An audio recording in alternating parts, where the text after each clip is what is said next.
Hello everybody, and welcome to another great episode of Hillbilly Select Reviews. Just to let you know, I do tea reviews on Tuesday, okay? Some kind of distilled spirit, which we'll be doing today on Wednesday. Friday is what? Beer. Everybody loves a beer on Friday. It's the end of the work week, right? I do beer Fridays. Saturday, I do wines. And Sunday morning, I do coffee reviews. So there's something for everybody here. As you know, I used to be in the industry.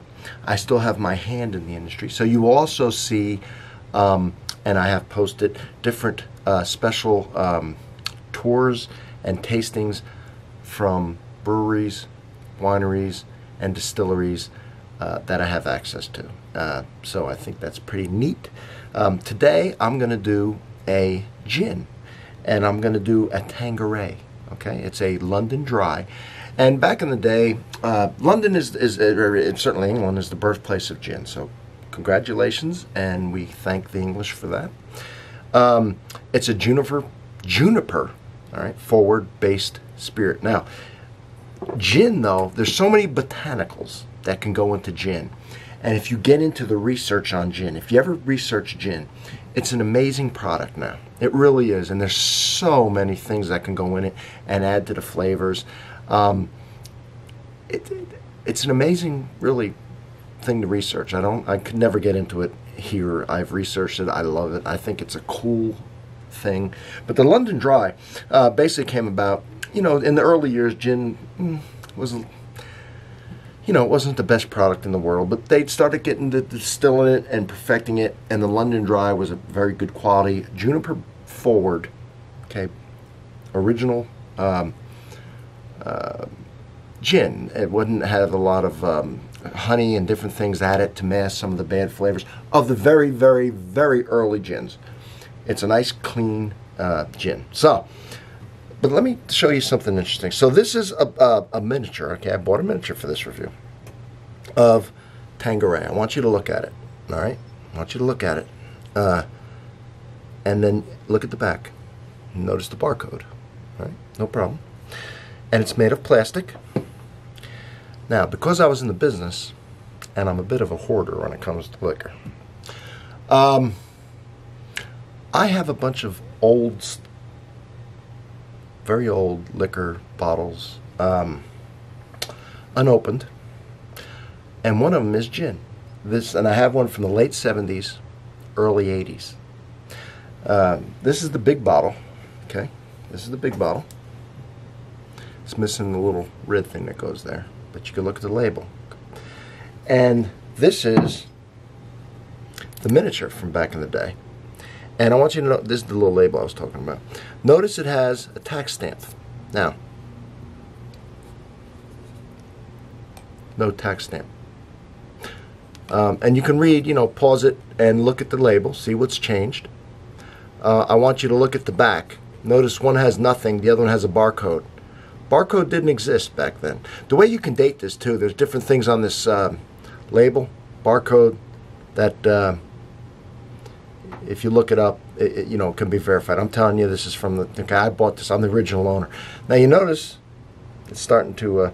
What I probably, you know, I have it for my collection. I have a hell of a, and I did a video on it, by the way. If you look, it's under. I did all my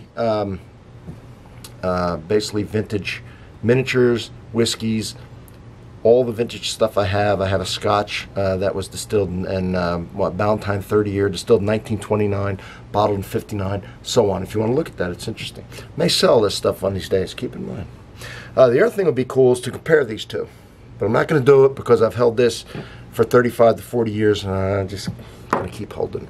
But I will do the modern one. Right? I'll do the modern one in plastic with the barcode, without the tax stamp. This little baby is 94.6% ABV, and even the older one, so they haven't changed that. So let's taste it. You know what? I have a million glasses, but I'm going to put this in this one. All right, I'm going to put this in this one, as opposed to this one, or as opposed to any other glasses I have. because I want to. And I have a ton of glasses because I used to get them free when I was in the business. Okay, cases and cases and cases. And I've given away cases, and I still have cases. Lucky me. All right, so. You know, it's just going to be a nice clear liquid. All right. So, see, only on this channel where I go above and beyond are you going to get a little comparison. Maybe not in taste yet, but at least I showed you a bottle from 35 to 40 years ago, okay? Because that's how long I've been in the business, and I've been enjoying spirits and wines and beers, right? And I have a lot of friends in the business still to this day. I live in Kentucky, all right? It's the birthplace of bourbon.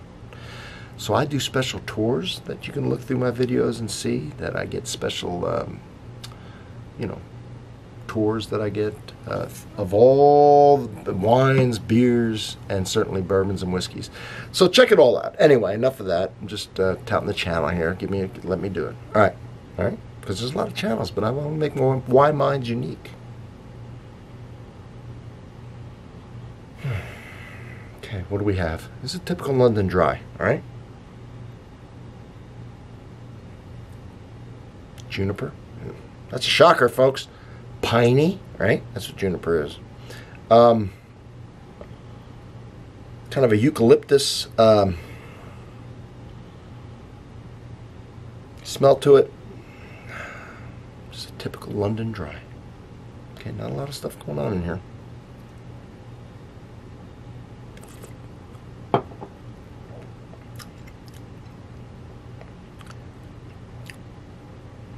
Very nice. I like a nice Tangueray. I do. It's like a nice green bottle, right? Protects it from the light. It's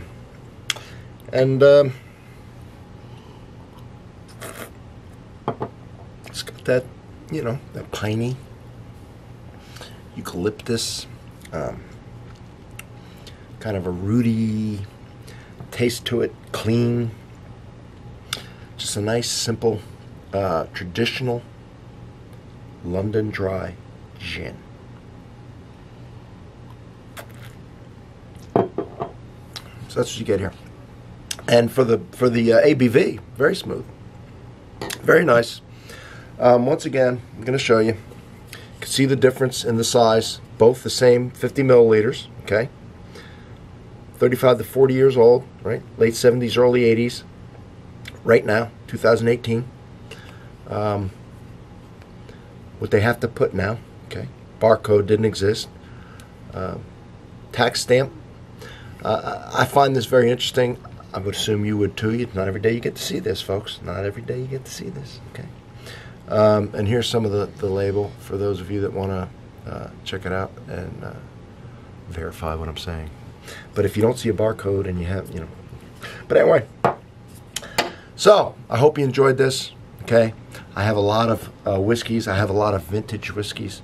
Maybe someday I will open up my 1929 Ballinger 30 year with a modern one. I asked the guy at the liquor store the other day, and he said he can get a modern one.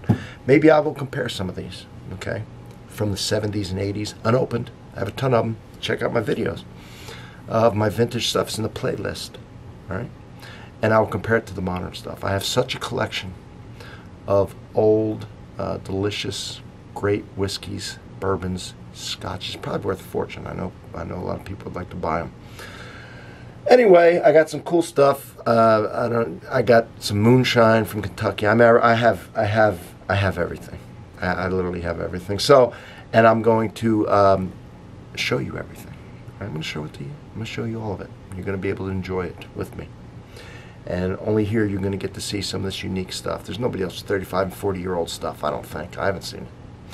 So, thank you for watching. Like I said, this is the Wednesday, all right? I call it Whiskey Wednesday, but Distilled Spirit Wednesday. Don't forget Tea Tuesday, right, if you like tea. Beer Friday. Who doesn't like beer?